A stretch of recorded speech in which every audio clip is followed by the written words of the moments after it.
Alors, pour ce midi, ça va être du boudin blanc avec un fond de julienne de légumes et des pâtes. Pour l'instant, je ne vais pas cuisiner parce que j'ai un petit coup de barre. Mais promis, après, j'y vais. Promis. Là, c'est sûr, de chez sûr, promis. Après, je vais cuisiner. Promis. Non, en fait, il faut parce que je suis débordée sinon. Bon, allez, c'est parti. Voyons voir ce que nous avons dans le frigo. Pas grand-chose, des miettes, des trucs. Pas dingue. Déjà, ce que je vais faire, c'est que je vais commencer par nettoyer mon frigo. Voilà. Et après, on va voir.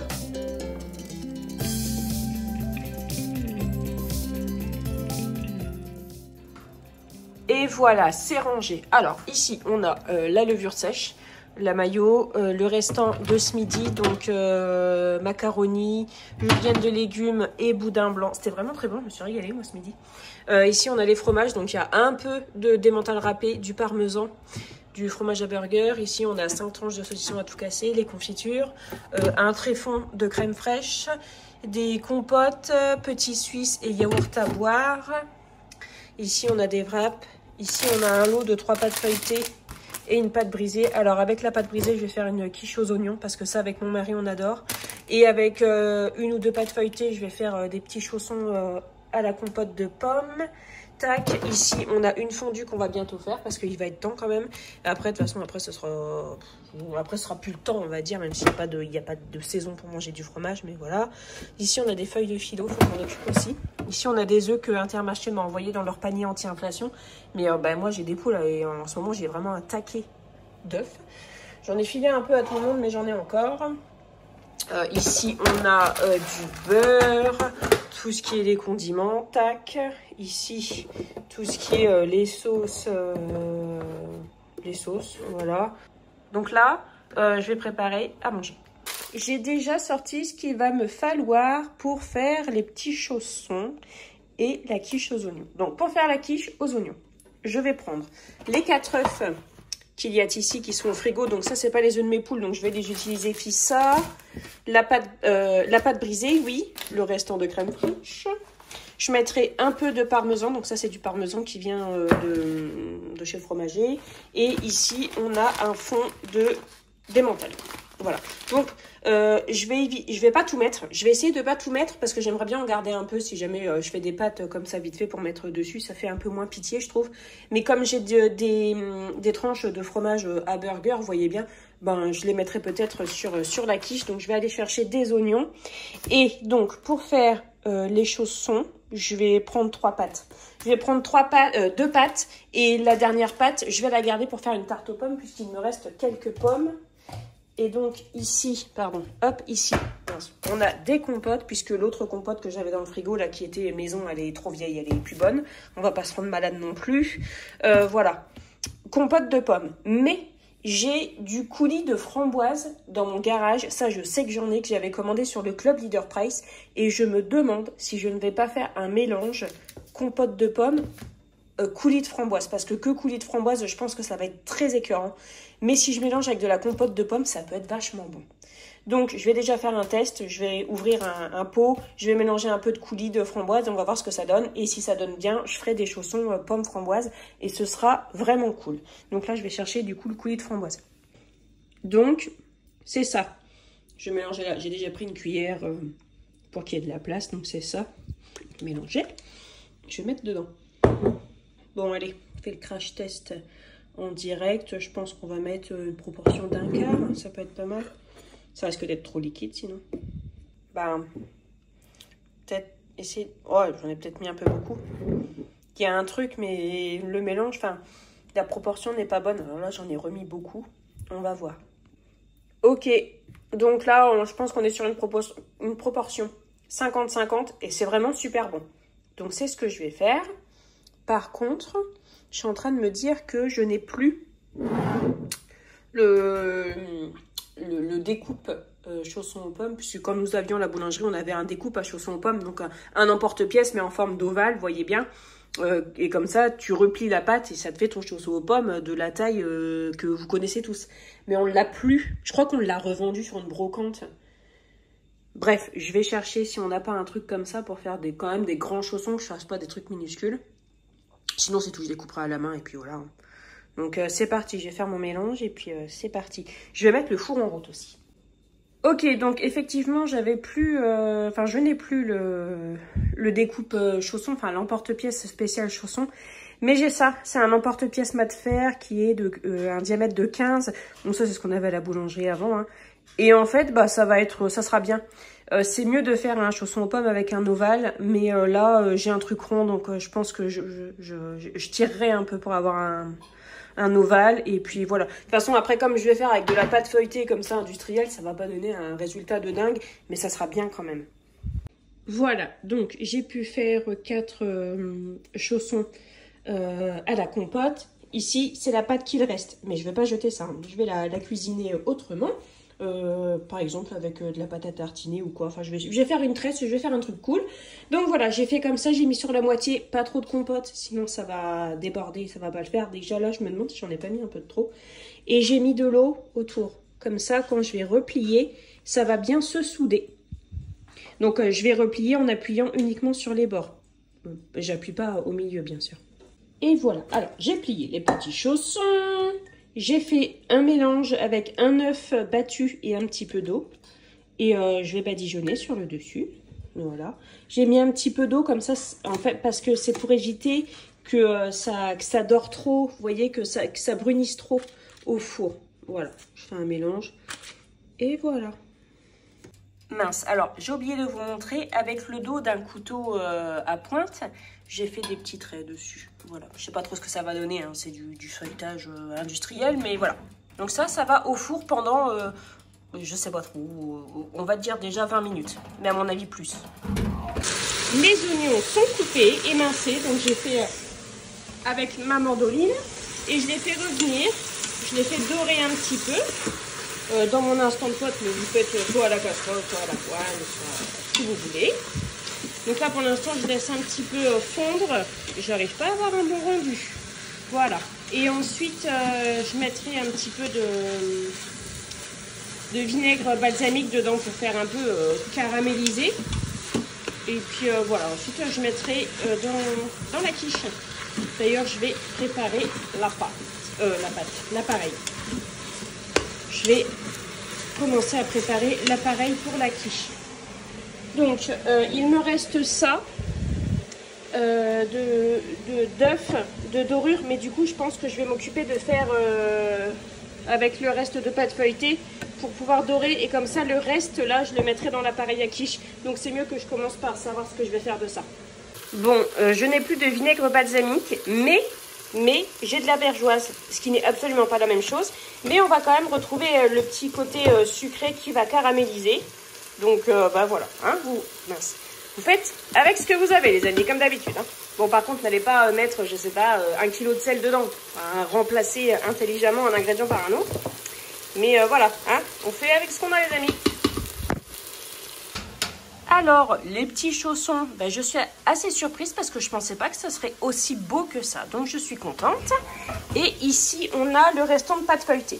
Alors, pourquoi est-ce que j'ai mis comme ça plutôt que de refaire une boule et de la réétaler? C'est parce que je risque de ne pas avoir le même effet feuilleté si je refais une boule et que je réétale. Je peux le faire, ce sera bon quand même, mais l'aspect ne sera pas le même. Parce que bon, déjà, c'est du feuilletage, c'est même pas du feuilletage, c'est de la pâte feuilletée. Donc voilà. Là maintenant, ce que je vais faire, c'est que je vais mettre du Nutella là.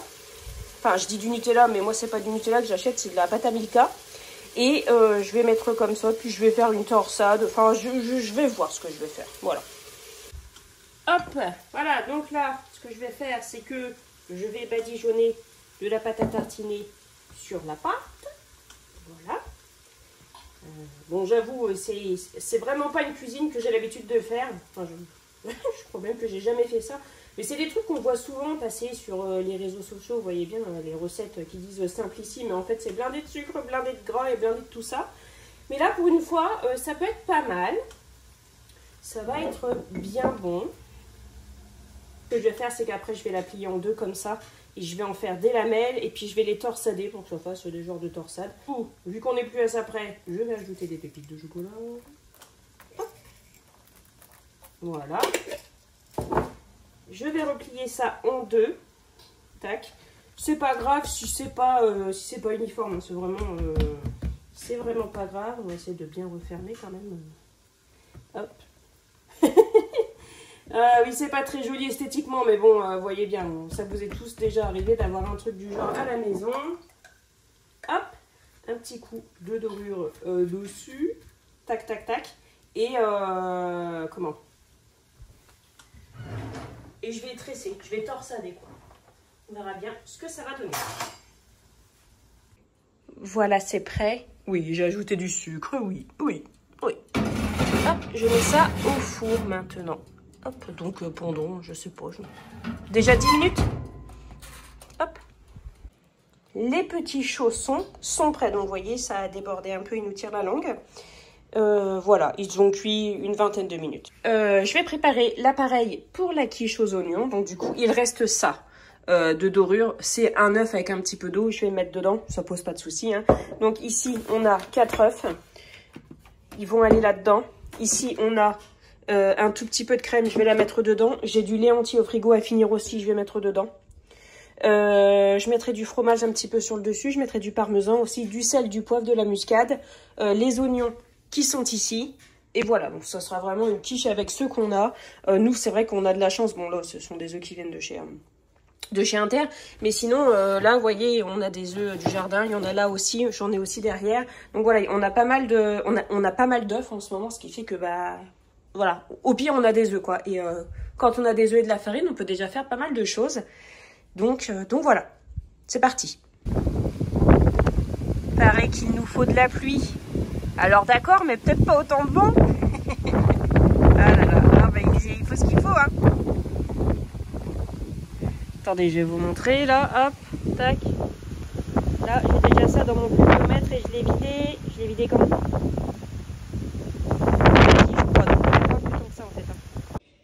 J'ai mis les oignons, un petit peu d'emmental, mais pas beaucoup, parce qu'en fait, vous voyez, il m'en reste cette quantité-là d'emmental. Donc j'en ai gardé un petit peu, et du coup, j'ai mis 4 tranches de fromage à burger. Je vais mettre un petit peu de parmesan, j'ai mis du sel, du poivre, de la muscade, et je vais mettre l'appareil qui est ici. Alors, j'ai un peu de mal à bien mélanger la crème, mais c'est pas grave, ce sera bien comme ça. Il restait un petit peu de coulis de framboise. Du coup, j'ai rajouté un pot de compote. Et voilà. Donc ça, comme ça, on pourra le manger soit pour le goûter, soit pour le dessert. Mais voilà, du coup, ça, frigo. Hop. Là, je vais préparer le repas de ce soir. Donc ici, on a 4 wraps. Vous savez, c'est les grands wraps qui viennent de chez Aldi. Bon là, le prix, il a vachement augmenté, mais c'est quand même très avantageux parce que en fait, on a 12 wraps, 12 grands wraps pour, là, c'est de 99, je crois, un truc comme ça. Et du coup, ça vaut quand même le coup. Bah, ça vaut plus autant le coup, mais bon, par rapport à l'augmentation des autres prix, voilà. Ça fait des wraps pas très chers et bien grands. Donc, je vais faire ça. J'ai 5 steaks comme ça, vous savez, c'est l'instant burger de chez Charal. Ça, j'en ai au congèle parce que quand on fait des burgers, on aime bien les faire avec ça parce que ça donne un petit goût grillé. Mais là, j'ai pas de pain burger et il n'y a pas moyen, je vais pas en faire parce que j'ai vraiment pas envie, j'ai la flemme. Et donc, du coup, je vais préparer un peu une sauce façon chili avec cette viande-là que, bah, vous voyez, je vais écraser pour faire une bouillie, quoi. Avec haricots rouges, du maïs, quelques épices et de la sauce tomate. Et je garnirai les wraps de cette sauce-là pour faire un tacos, vous voyez, un tacos français, donc fermé et passé au grill à panini. Et voilà, et on fera des frites avec, je pense. Après, on n'a plus de légumes à part des échalotes, des oignons. On n'en a plus. J'ai un demi-chou là-haut aussi. Mais par exemple, on n'a pas de salade, rien du tout. Et les salades au jardin, bah, elles sont encore vraiment trop petites pour être cueillies ou même pour retirer des feuilles. Ça m'embête. Donc bah, c'est tout. On va faire comme ça en attendant. Et puis voilà. Donc le but, c'est vraiment bien de faire avec ce qu'on a. Hein. Ah oui, et regardez, c'est cuit, c'est beau comme tout. Ouais, du coup, ça a collé, regardez. C'est encore trop chaud, là, on va se brûler. Mais ça va être très bon, très sucré. et rien du tout, mais ça va être très bien.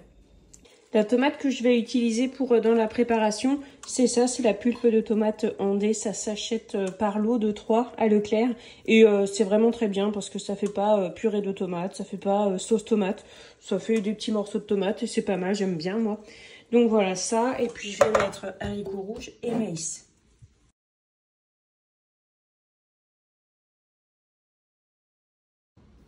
La quiche est cuite, elle est magnifique, elle est vraiment bien dorée comme il faut, trop cool. Voilà, la sauce est prête. Alors finalement, je vais pas faire de tacos avec les wraps puisque je n'ai que 4 wraps. On va quand même faire des frites et en fait ce qu'on va faire c'est qu'on va faire, je sais pas trop comment ça s'appelle mais j'aime bien faire ça, c'est qu'on fait des frites. On a des pommes de terre au frigo, on a un maximum de pommes de terre, pas au frigo, au garage. Et donc du coup on va pouvoir faire des frites dans une assiette creuse. On va mettre des frites, la sauce par dessus, des oignons rouges pour ceux qui veulent. Moi je mettrai aussi des lamelles de chou blanc. Voilà, des petits oignons frits comme ça, vous voyez, des épices, du ketchup, du fromage, voilà, on met plein de trucs et puis ça fait une belle assiette au final avec ce qu'on a. Donc c'est ce que je ferai, c'est ce qu'on fera pour ce soir. Voilà, donc là ça va être la fin de cette vidéo et puis voilà, on se retrouvera bientôt dans une nouvelle vidéo et puis rendez-vous sur Instagram hein, sur Instagram et sur Facebook pour voir les nouveautés, ce qu'on mange, ce qui se passe. Le jardin et tout ça, tout ça. Voilà, je vous fais des bisous.